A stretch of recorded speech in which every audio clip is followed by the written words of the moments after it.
My name's Steve, your pilot today. And I know you were briefed inside putting up over this town like you see happening there right now.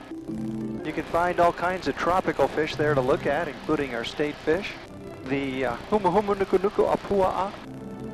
Go ahead, try that about 10 times. There's quite a few cattle ranches.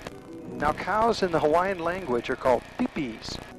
Hawaiian cowboys are paniolos. I always point this out because you might bump into a paniolo and ask him what he does here all day. And I don't want you to be surprised if he tells you he chases his pee-pee around. James Cook arrived. He was the first Westerner to set foot on Hawaiian soil. Now, there was a remarkable coincidence that occurred during the visit of Captain Cook. Hawaiians were celebrating makahiki. And during makahiki, they would take big white square pieces of tapa cloth, attach it to wooden poles, and parade around the shores with it. Symbolically, it would announce the coming of Lono from the sea. Hawaiians looked up and they saw two ships coming at them, Discovery and Resolution. Both of these ships had big white square sails on their big wooden mast poles, just like their tapa. And for this reason, they thought Captain Cook was Lono.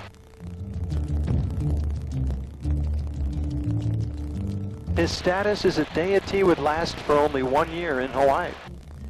In February 14th of 1779, at Kealakekua Bay on the Big Island, Hawaiians saw Captain Cook cut himself and bleed.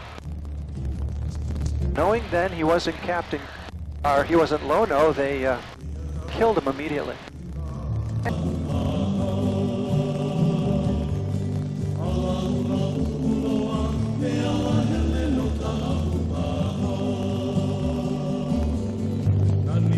Now, there's a large gorge ahead called Manawai Nui.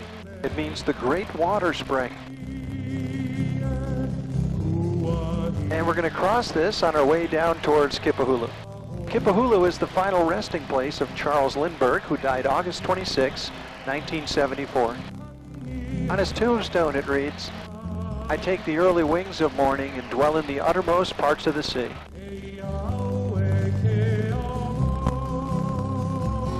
You might have seen in May, Eric Lindbergh, his grandson, duplicated his flight on the 75th anniversary of that first Atlantic crossing.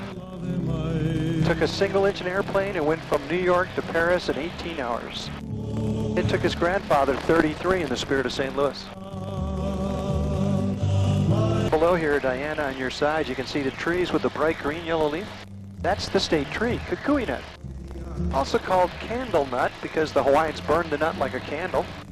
The oil in the shell was the primary beauty product for the ladies of Hawaii. It would keep their hair shiny and skin smooth, and it's a real fragrant oil, so that would be their perfume. Now guys, wouldn't it be great if we could send our ladies to one tree in Hawaii to do all their shopping? Tell me the Hawaiians didn't have it made.